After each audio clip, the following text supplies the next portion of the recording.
ក្នុងអាយុ15ថ្ងៃឬក៏20ថ្ងៃខ្ញុំលក់បានក្នុងមួយគ្រាប់បាន30000មួយគ្រាប់30000បាទកូនមួយ30000ក៏បងខ្ញុំចង់កាន់តិចយើងពងមន់យើងជាទូទៅមកគ្រាប់បានបងបើយើងនិយាយចាំពងមន់ស្រែយើងមួយគ្រាប់តែ2500 2500ឥឡូវអានេះ30000ណាបងប្អូនស្ដាប់អត់ច្រឡំទេគឺ30000ពួកវាមួយឆ្នាំ250ពងទៅ280ពងក្នុងមេមួយក្បាលមេមួយក្បាលហ្នឹងអាចពងបាន250ទៅ280ពង250ទៅ280ពងបាទប្រភេទនេះពិសេស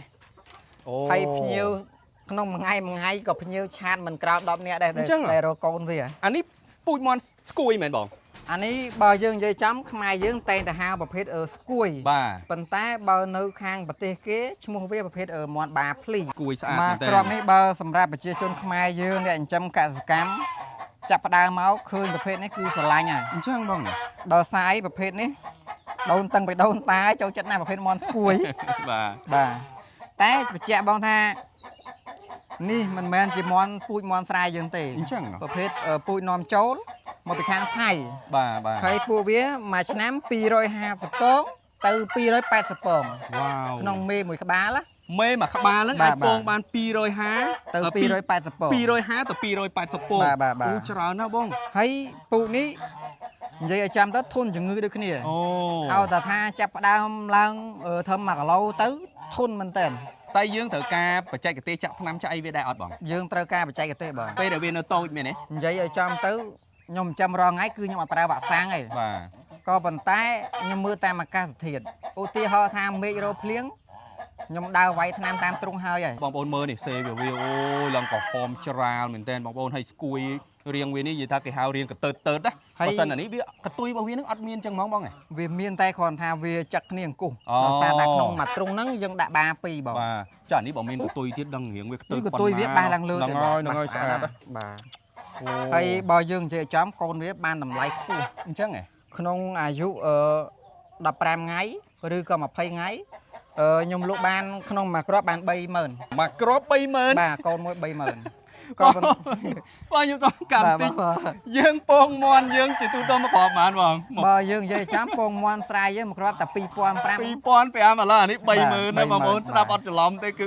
30000ឧទាហរណ៍មួយ250ពងហ៎ចុះបើយើងដាក់100មិនទៅបងប្អូនអូបើយើងនិយាយចាំទៅអាចថាពងវា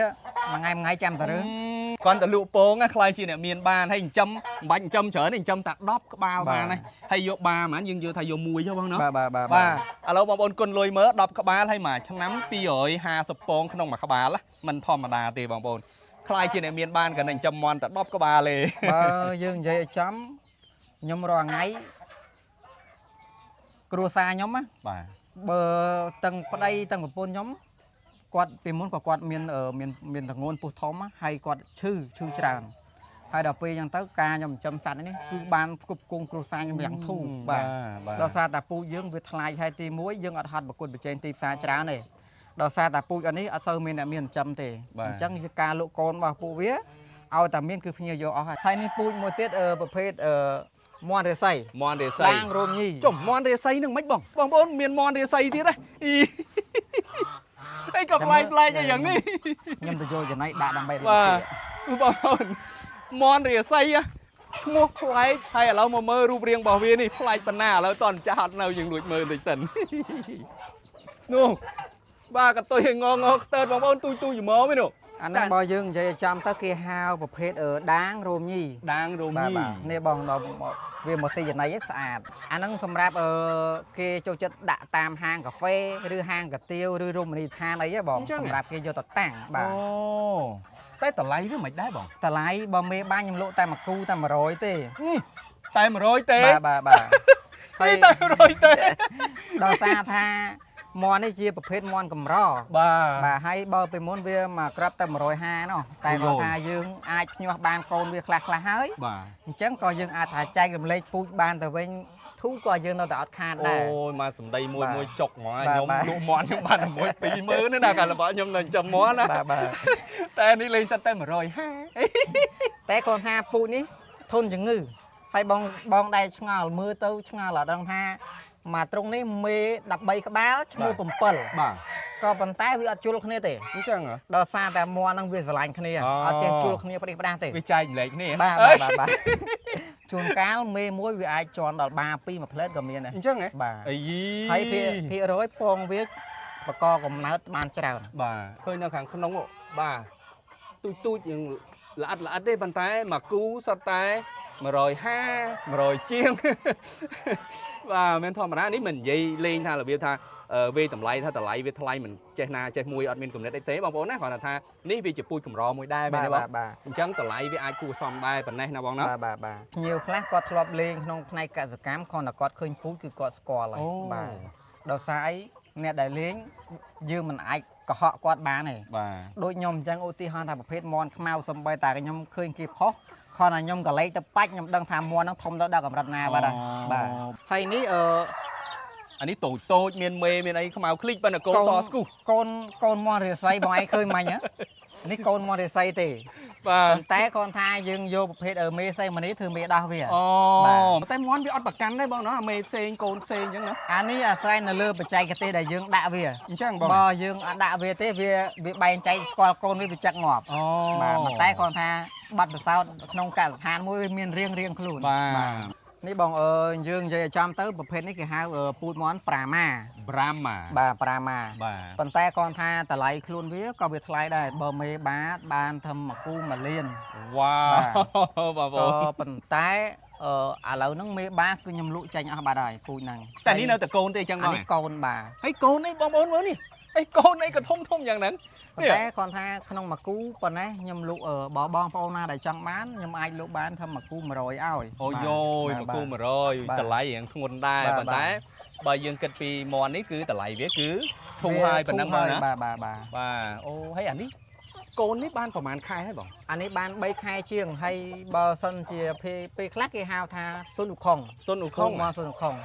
ប៉ុន្តែពូជស៊ុនឧខុងហ្នឹងដោយសារតែបងស្រីនៅក្នុងឆ្នាំកសិករគាត់អ្នកដាក់ឈ្មោះអញ្ចឹងហ៎មិនបានដាក់ឈ្មោះស៊ុនឧខុងគាត់ឃើញមន់ច្រៀងពូជមន់ស៊ុនឧខុងដោះរោមជើងវាមានរោមច្រើនដូចស្វាអញ្ចឹងណានេះបងប្អូនអញ្ចឹងបានថាស៊ុនឧខុងវារោមជើងចេះរោមជើងអញ្ចឹងបាទហេពិសេសណាបាទមន់ខ្លះអត់មានរោមតែមន់នេះរោមពេញវាចំណុចពិសេសរៀងខ្លួនហើយពូជវាខុសគ្នាចែកដាច់ឡែកពីគ្នាបាទអញ្ចឹងបានថាវាទៅជាសុភ័ណភាពមួយក្នុងកសិដ្ឋានរបស់បងអញ្ចឹងណាអូអានេះប្រហែលមិញដូចជា3ខែណោះអានេះ3ខែកន្លះចុះអានេះបើធំដាច់ធំអស់អាលីងមកប្រហែលខែបើមន់អាយុកាលពួកវាត្រឹមតែ7ខែគឺយើងបានផលហើយបើសិនតែយើងភ្ញាស់ម្ដងបានប្រហែលបងបើយើងនិយាយចំអានេះវាពងវាអត់ទៅច្រើនហើយរកដែលមន់ទាំងអស់ពងច្រើនមានតែពូជបាភ្លីហើយនឹងពូជម៉ុងហ្គោក៏ថ្មាតអាហ្នឹងពងគ្មានដែនកំណត់ទេពូជពីរហ្នឹងបកាយពងអញ្ចឹង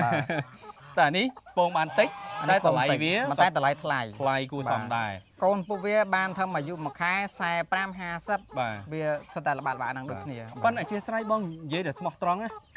បងប្អូនដែលគាត់កំពុងទៅទស្សនាហើយនឹងខ្ញុំឆ្ងល់ដូចគ្នាចុះបើថ្លៃម្លឹងយកទៅកាប់ហូបមែន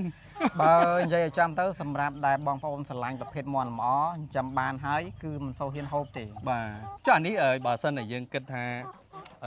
សាច់វាឆ្ងាញ់សាច់វាឆ្ងាញ់ជាងមន់ស្រែយ៉ាងឆ្ងាញ់សាច់ឆ្ងាញ់តម្លៃគួរសមអញ្ចឹងនេះបើសិនជាប្រជាកសិករយើងធម្មតាគាត់ចិញ្ចឹមបានទេបងចិញ្ចឹមបានបងអានេះបើយើងនិយាយចំទៅ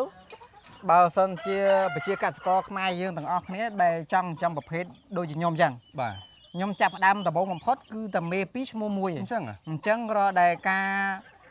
សន្សំពូជរបស់ខ្ញុំនេះគឺខ្ញុំកុំឲ្យក្តៅបាទសន្សំពូជចាប់ពីមួយគូទិញយកមកចូលត្រង់ដល់ពេលឥឡូវស្អីក៏ខ្ញុំមានដែរប៉ុន្តែបើយើងនិយាយសិក្សាពីតម្លៃឥឡូវវាថ្លៃបាទតែគាត់ថាមិនមែនថាតតែមានលុយបានតែទិញពូជនឹងយកមកចិញ្ចឹមបានទេអញ្ចឹងយើងធ្វើអីមួយចាប់ផ្ដើមពីការសន្សំតាក់ទងមួយបច្ចេកទេសមិនដែរបងបច្ចេកទេសនិយាយឲ្យចំទៅវាអត់ពិបាកទេបងឧទាហរណ៍ថាការចិញ្ចឹមញាស់មកយើងត្រូវការប្រើអំពូលកម្ដៅយើងហុំវាចិត្តបាទអញ្ចឹងមន់កាលណាដែលខ្យល់ចូលវាងាយតែផ្ដាសាយបើយើងហុំវាចិត្តមន់អត់ងាយផ្ដាសាយទេបាទហើយមិនមែនប្រកាសថាតតែធ្វើវាក់សាំងបានមន់នឹងជាអត់ឈឺទេមានន័យថាខ្ញុំសូមកាត់បងតិចមានន័យថាបច្ចេកទេសគឺមិនលំបាកទេបងមែនទេបងប្អូនយើងទូទៅក៏គាត់អាចចិញ្ចឹមបានដែរបាទ